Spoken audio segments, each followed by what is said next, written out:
Today was the sixth time my girlfriend, Chloe, was supposed to meet my parents. My mom, dad, and I waited at the restaurant for 4 solid hours. I called her countless times, but every call went straight to voicemail. Just as I was about to try one last time, an Instagram story popped up from Caleb Vance, the guy Chloe grew up with. It was a location tag for a boutique hotel on the outskirts of town. The caption read, "From 18 to 80. The photo was of a woman's bare back, a vibrant spider lily tattoo visible on her shoulder. A mutual follower commented, "The OG couple is still the best." I quietly liked the comment, then added my own, "Make sure you're buried together, too. Don't come back to haunt the rest of us in the next life." 1. The moment the waiters set down our entrees, Chloe's call finally came through. I rejected it without a second thought, but a string of texts followed immediately. "Can you not be so jealous? We grew up together, so what if we're friends until we're 80? If you have a dirty mind, you're going to see everything as dirty. Besides, Caleb got into some trouble out here, and I came to help him sort it out. Then a freak storm hit. You know his health isn't great, and I was worried something might happen, so we just got a room to wait out the rain." More messages like that kept coming, all excuses, not a single one mentioning the fact that she had promised to have dinner with my parents tonight. I stopped reading. All I felt was a deep, sinking guilt for my mom and dad. Looking up at them, my heart ached. They weren't young anymore, and they'd flown all the way here just to meet my girlfriend, but Chloe had bailed every single time. They were already beyond disappointed with her repeated no-shows. But because I loved her, they kept tolerating it. "Mom, Dad, I'm so sorry. I made you waste another trip." My mother looked at me, her eyes full of sympathy. My father just said flatly, "It's your life. I'm not going to comment on it. You make your own decisions. We just came to see you." My eyes stung. In the 5 years we'd been together, Chloe had never once come home with me to visit my parents. As a high-powered lawyer, she always claimed her time was billable by the minute. Yet, one call from Caleb, and she'd drop everything to cross the entire city for him, even finding the time to go on vacations with him. The difference between being loved and not being loved is painfully obvious. I had just been lying to myself. Sometimes, all it takes is a single moment to finally let go. After I dropped my parents off at their hotel, it was past 11 by the time I got back to our apartment. Chloe was sitting on the couch, her face a thundercloud. The second I walked in, she launched her attack. "Where have you been, out messing around this late? You don't answer your phone. You don't reply to my texts." I listened patiently to her attempt to turn it all around on me, then cut her off. "Do you even remember what you were supposed to do today? What was I supposed to do today? Go to work? Or were you going to—" Chloe's voice trailed off as realization dawned on her. "Oh my God, Ethan. I am so sorry. Are your parents gone?" "Tomorrow. I swear, I won't forget tomorrow." "Don't bother," I said calmly, and walked straight to the bedroom. After a shower, I turned off the lights, pulled the covers over me, and tried to sleep. A moment later, Chloe slipped into the room. She'd showered too, and was wearing a black silk nightgown. Just like always, she lay down beside me. "Are you still mad at me?" she whispered. I kept my back to her, silent. Her arm wrapped around my waist, and she pressed closer, her voice soft in my ear. "Honey, I'm sorry. I was wrong this time. Caleb was in a car accident. He called me, and I just panicked and forgot everything else." When I still didn't respond, she forcefully turned me over to face her. In the moonlight filtering through the window, I saw the spider lily tattoo on her shoulder. The image from Caleb's Instagram story flashed in my mind, and a wave of nausea washed over me. "What's the matter? Didn't Caleb wear you out enough?" Chloe shot upright, her face contorted with rage. "Ethan Hayes, are you ever going to let this go? I already explained everything." I swallowed my pride and apologized. "What more do you want?" And here I was, planning to take tomorrow off to make it up to your parents.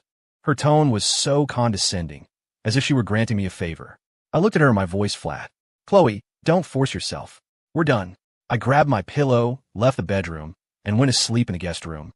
After a few seconds of stunned silence, Chloe slammed the bedroom door shut, her anger echoing through the apartment. The next morning, just as I was about to message my boss to request a day off to spend with my parents, a text came from my mom.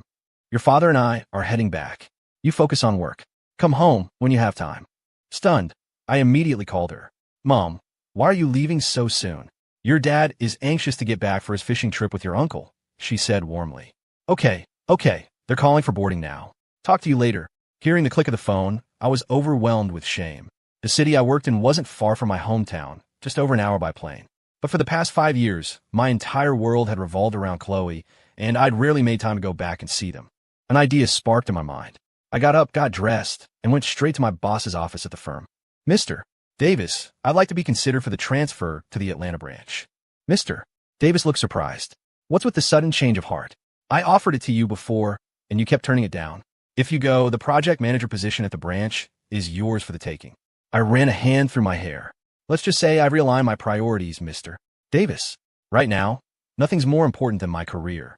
He smiled, satisfied, and pulled a form from his drawer for me to sign. As I walked out of his office, my phone rang. It was Chloe.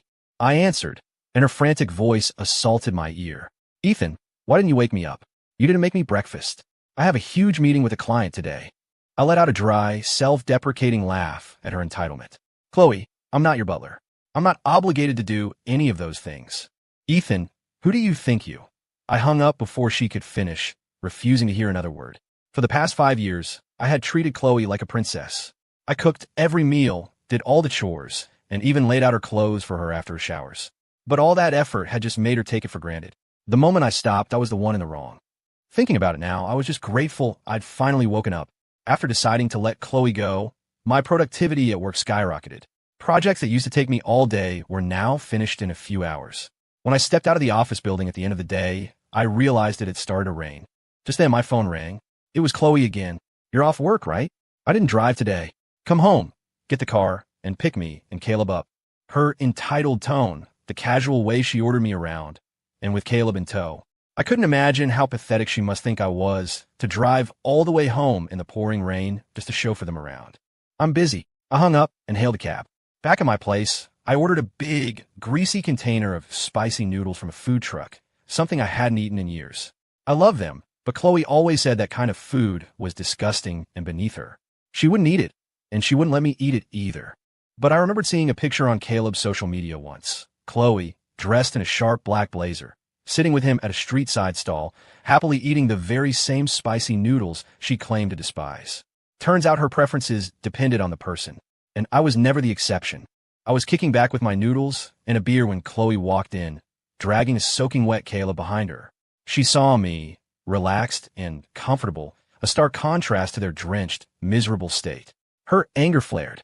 Ethan Hayes, is this what you call busy? So what if I missed meeting your parents one time? It's not like they're never going to be around again, is it? Why do you have to be so petty? You, too. I hadn't wanted to argue, but her words became more and more outrageous. My temper snapped. I shot to my feet and slammed my beer bottle on the floor. That's enough, Chloe. You've gone too far. Shards of glass flew, one nicking Caleb, who was standing nearby. That only made Chloe angrier. She shoved me hard, and I fell backward. Hiss! Pain seared through my palm. Blood instantly welled up, obscuring the cuts from the broken glass. Seeing me hurt, Chloe's anger seemed to falter, replaced by a flicker of panic. She rushed over to check my hand. As she leaned in, I was hit by a heavy, cloying fragrance. It was the cologne Caleb always wore. I could almost picture her hands running over his body, her expression soft and gentle. A wave of disgust washed over me. I shoved her away, my gaze landing on a small, red mark on her neck. Noticing my stare, she guiltily covered it with her hand. The office has a mosquito problem lately. You know how sensitive my skin is. Caleb, a smug look in his eyes, chimed in. It's true. Chloe's skin is incredibly soft. In this relationship, Caleb got Chloe's real love. All I ever got was one lie after another. All right, stop making a big deal out of nothing, she said, looking at my bleeding hand with a pained expression. I'll take you to the hospital. But her actions betrayed her words. She grabbed my injured hand and yanked me to my feet, trying to play the part of the caring girlfriend. I wrenched my hand away. Forget it. You keep pulling on it like that, and I'll bleed out before we even get there. Chloe finally realized she was holding my injured hand, but she still refused to back down. Can't you just talk like a normal person? Why do you always have to be so sarcastic? I was too tired to argue. I just wanted to put on my shoes and go to the ER myself. But Chloe wouldn't let it go. She insisted on taking me, dragging me out to her car. When we got there, Caleb had already slid into the front passenger seat, and he shot me a provocative look. I get carsick, so I need to sit up front. You don't mind, do you, Ethan? I ignored him, opened the back door, and got in. On the way to the hospital, I glanced around the car and noticed a few things that made my stomach turn. Taped to the dashboard in front of the passenger seat was a selfie of Chloe and Caleb, their faces pressed together. A pair of basketball shoes and a men's jacket were tossed in the back. I remembered when Chloe and I first started dating, I casually left a small stuffed animal on her dashboard. The next day, she threw it in the trash. She said she was a neat freak and couldn't stand other people's things in her car. Apparently, it wasn't just her principles that were a double standard. Even her so-called neatness was. By the time the doctor had cleaned and bandaged my hand, it was 2 in the morning. I walked out to the waiting area, but Chloe was nowhere in sight. I didn't bother calling her. I just stood at the hospital entrance and tried to get a ride share. It was the middle of the night and still raining. I waited for an hour, but nothing was available. Defeated, I finally called Chloe. Caleb answered. "Hello," he said, and I heard him TSK before the phone was snatched away. "I'm gonna go shower." "Hurry up," he said in the background. Chloe sounded like she had walked a little further away. "What's up?" I cut to the chase. "I'm at the hospital entrance. Can't get a ride. Is there any chance you could come get me?" There was a pause. She seemed to have completely forgotten that she was the one who brought me here in the first place. "Wait for me. I'll be there in 5 minutes." But 5 minutes passed, then 20, and she never showed. I laughed at my own stupidity. I should have known better than to trust her. I opened the app again. Maybe the universe took pity on me, because this time a car accepted the ride almost immediately. I just sat down on my couch at home when Chloe walked in right behind me. The moment she was through the door, she started interrogating me. "Why didn't you wait for me? I'm starving. Make me something to eat, and make a big pot of that creamy tomato soup. Caleb wants some. I'll take it over to him in a bit. Hey, are you deaf?" I hadn't slept. I was soaked from the rain, and my head was throbbing. My patience was completely gone. "Are you insane? We broke up. Who do you think you're ordering around?" Chloe stared at me, incredulous. "What did you just say? You're breaking up with me?" "Yeah, I told you yesterday. Are your ears not working?" She burst out laughing, a hysterical sound that brought tears to her eyes, as if I just told the funniest joke in the world. "Ethan, did I hear you right? You're breaking up with me. How many days this time?" "No. How many hours before you come crawling back? I hope you can hold out for a full 24 this time. Try to have some dignity." I looked at her calmly. I couldn't even blame her for reacting that way. Because of Caleb, I tried to break up with her several times before. But every time, after just a few hours, I'd pathetically go back to her, apologize, and beg her to take me back. Chloe paid me no more attention, striding into the bedroom and slamming the door. I pulled out my phone and started searching for short-term rentals near my office. Mr.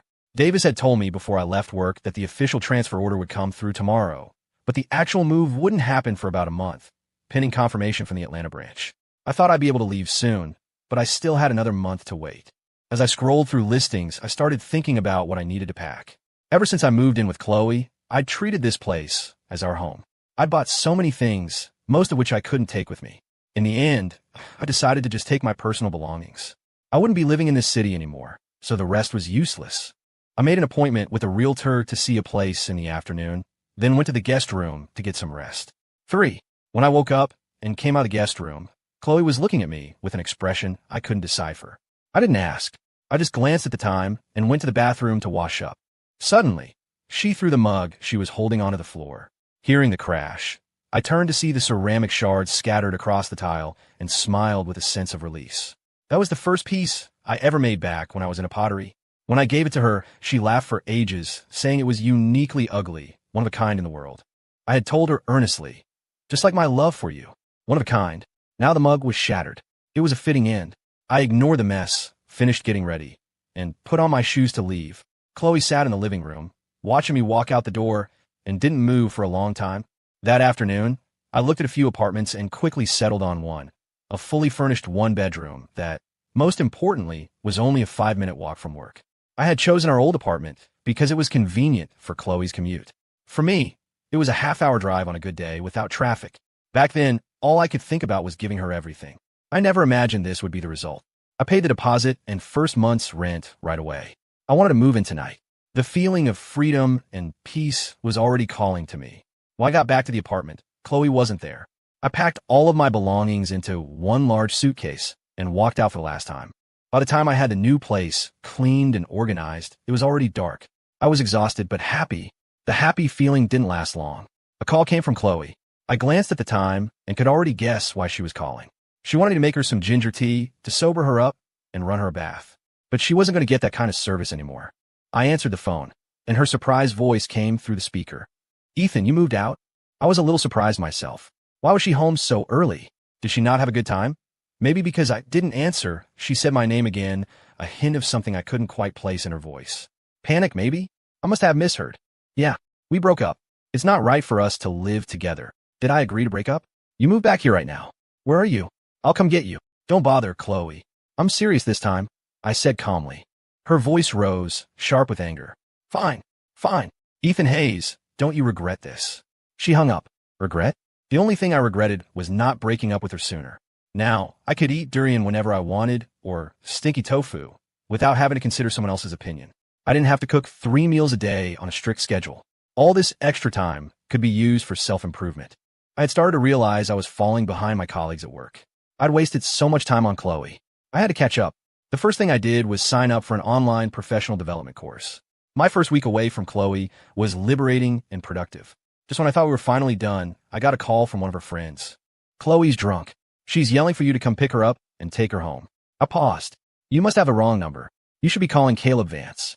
If you don't have his number, I can send it to you. Her friend was stunned into silence. After a long moment, she started trying to reason with me. You guys have been together for so long. Don't be so petty, or else you'll spend the rest of your life. I yawned and cut her off. Is there anything else? If not, I'm hanging up.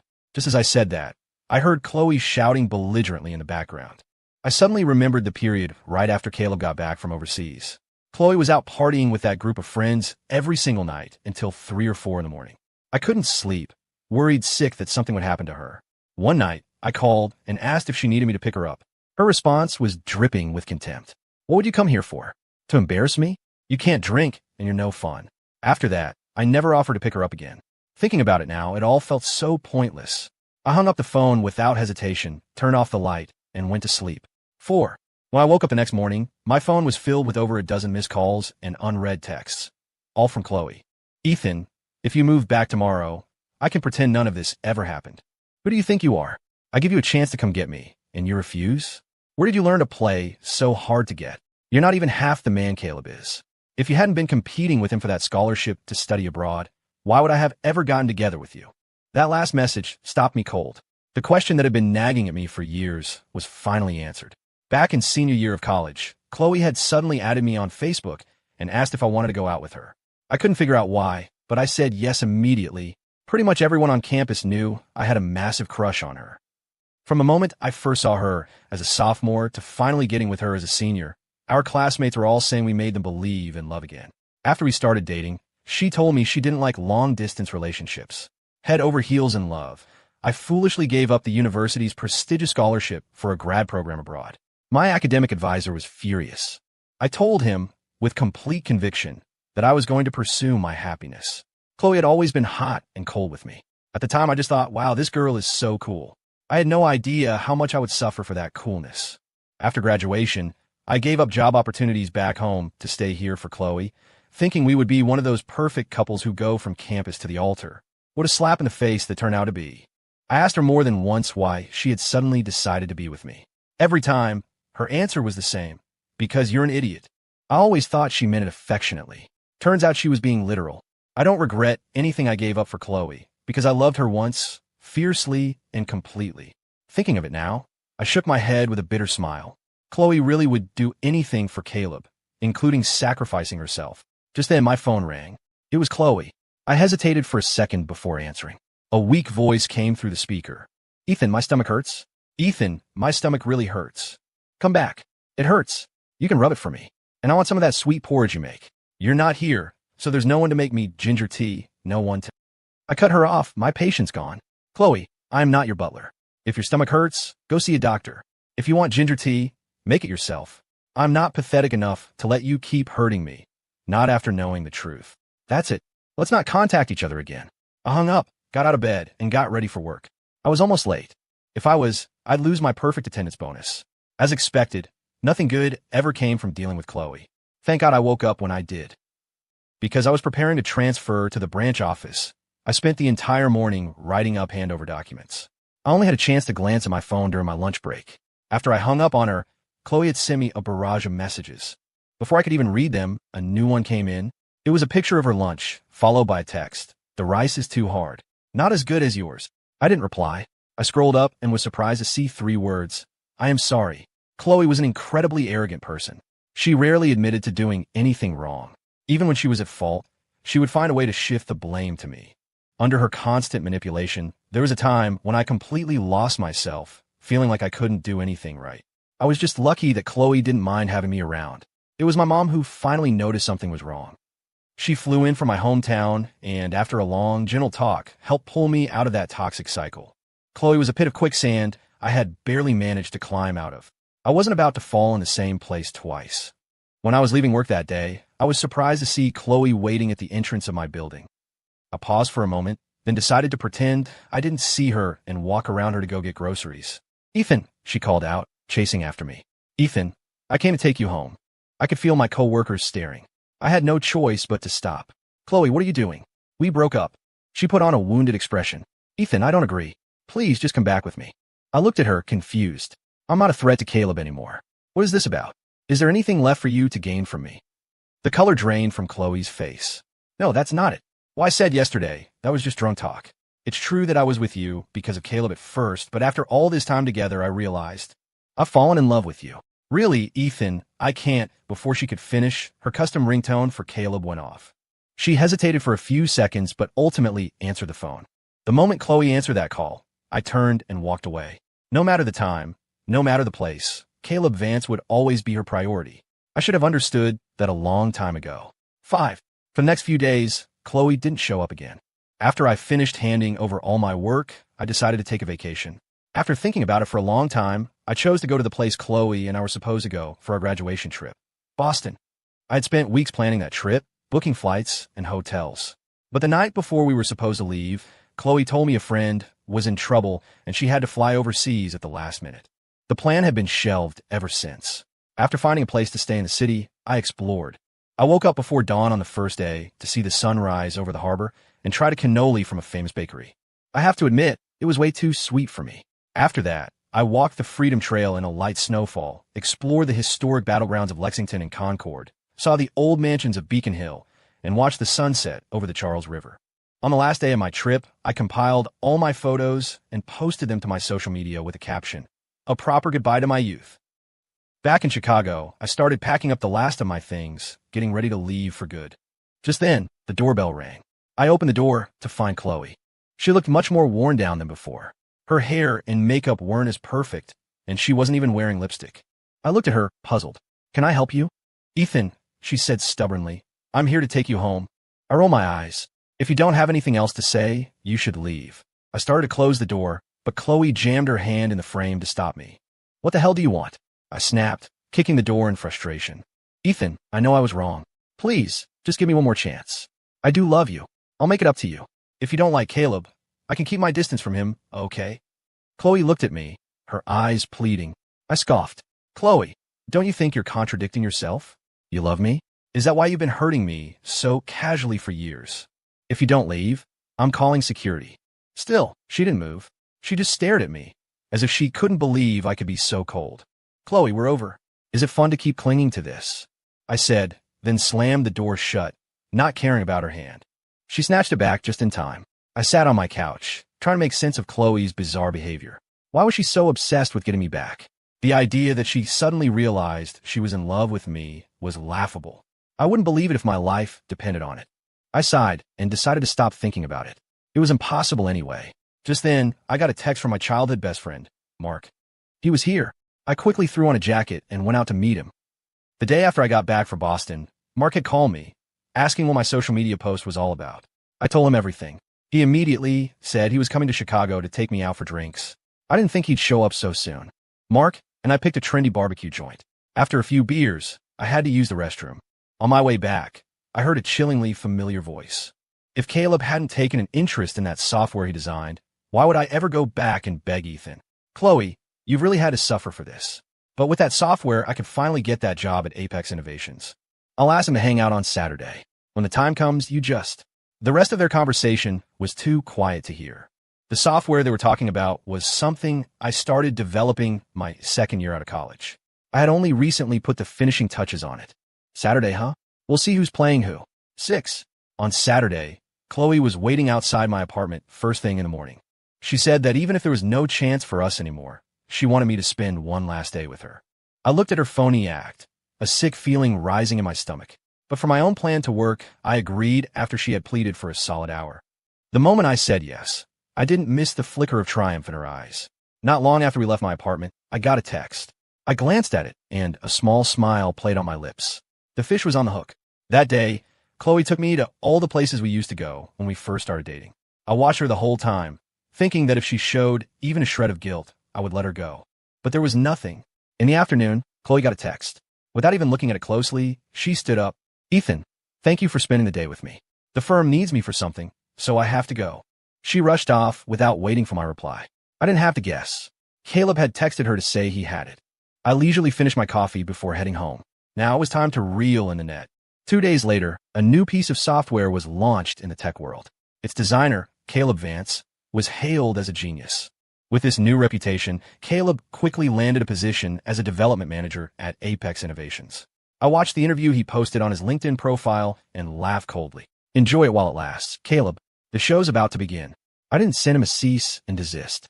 I went straight to filing a lawsuit and posted the legal notice from my lawyer on a brand new Twitter account. Because the account was new, it didn't get much traction. Seeing that my post wasn't getting the attention it needed, I paid to boost it. Soon, the tech industry's rising star was embroiled in a plagiarism scandal. People were talking. Some didn't believe me and questioned my claims. I was unfazed. I revealed the existence of a developer's signature hidden deep within the software's code, and then posted the screen recording of Caleb's activity on my computer from that Saturday. I had been active on various software development forums for years, and many designers in the industry knew me by my handle. Because of this, Caleb became known as a thief. He was so terrified he wouldn't even leave his house. I was at home, celebrating with a beer, when Chloe called. "Ethan, I'm begging you.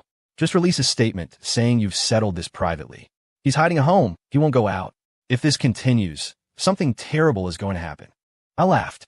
Rats belong in the sewer. Did you two not consider this outcome when you conspired to steal my work? My words silenced her for a few seconds. "You knew? Then why did you go along with me? And what good will it do you if you don't let this go and something bad happens? And when you were planning to steal my software, did you ever stop to think about how it would affect me? It was wrong of me to steal your software. Tell me what you want as compensation. I'll agree to anything." When she said that, I breathed a sigh of relief. I'd had the foresight to hit the record button when she called. I had her entire confession. I didn't say much more. I just hung up.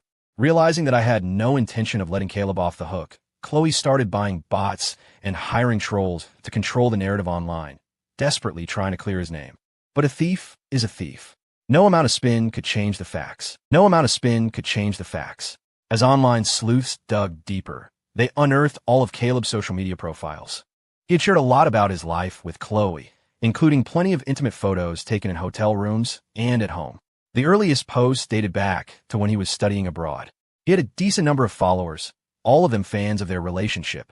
Now, because of the scandal, the comment sections had completely turned on them. Seeing things spiral out of her control, Chloe turned her attacks on me, claiming I was the other man who had broken them up. That's when I went on the offensive. I laid out a complete timeline of our relationship, posted the screenshot of the drunken text she'd sent me, and released the recording of our last phone call. In an instant, it wasn't just Caleb's reputation that was destroyed. Chloe was dragged down with him. She was branded a cheat. Her law firm suspended her, and even her past cases were being re-examined under a microscope. And that's when they found something. On the day Chloe was supposed to meet my parents for the 6th time, Caleb had been pushed down a flight of stairs. Chloe was his lawyer. Because there were no cameras near the scene of the incident and no concrete evidence, she used her years of experience to successfully sue the other party for $150,000 in damages. But now, someone released a video taken by a passerby near the scene. It clearly showed the two of them arguing. Caleb had tried to push the other person down the stairs, but failed, lost his balance, and fell himself. Chloe was engulfed in a firestorm of online hate. Her license to practice law was revoked. 7. After that battle was won, I packed my things and moved to Atlanta for my new job, back into the warm embrace of my family. I blocked Chloe on everything. A week later, I got a call from an unknown number. "Ethan, where did you go?" "I went to your apartment, but the landlord said you moved out." "Ethan, I know I was wrong. Please forgive me. Caleb tricked me into doing it." Chloe's voice was filled with remorse and regret. "You have the wrong number," I said, and hung up. I then changed my settings to block all calls from unknown numbers, giving Chloe zero opportunity to bother me again. Since transferring to the new branch, I've been working late most nights. One evening, it was past midnight when I left the office. As I was walking home, a car suddenly came tearing around the corner, accelerating straight for me. In that split second between life and death, I froze, completely terrified. Suddenly, someone yanked me back from behind. The car didn't slow down, It just vanished into the darkness. The person who saved me served as a witness, accompanying me to the police station to file a report and give a statement. When my parents found out, they insisted on driving me to and from work every day. Less than a week later, the driver was caught. It was Caleb. He was consumed by hatred for me, for ruining his future, for turning him into a social pariah, and for the impending charges of intellectual property theft and extortion he was now facing. As for Chloe, she had apparently lost her mind. She was constantly trying to find me, claiming she was in love with me and completely ignoring Caleb's situation. After losing everything, Caleb's mind had snapped. He wanted to drag me down with him. Hearing all this, I couldn't help but feel a little wistful. Greed is a destructive force. But the problems had nothing to do with me anymore. 6 months later, my mom tricked me into going on a blind date. When I got to the restaurant, I realized it was the woman who had saved my life that night, Tessa Riley. It turned out she was the daughter of one of my mom's friends and a Taekwondo instructor. Tessa was a bright, cheerful person, and being around her was incredibly easy. On our second date, she asked me, "Ethan, can I be your girlfriend?" I panicked and ran. She began to chase me relentlessly. A year later, Tessa was officially visiting my parents as my girlfriend. She stood at the bottom of my parents' driveway, asking me for the 10th time if we had forgotten any of the gifts or fruit we brought, or if her outfit was okay. I smiled. Just the fact that you saved my life is enough. Even if you showed up empty-handed, my parents would love you. But she looked at me with a serious expression. "Ethan, those are two different things. Meeting the parents is not something you do casually." Hearing that, I smiled, a deep, contented feeling washing over me. My happiness had finally arrived.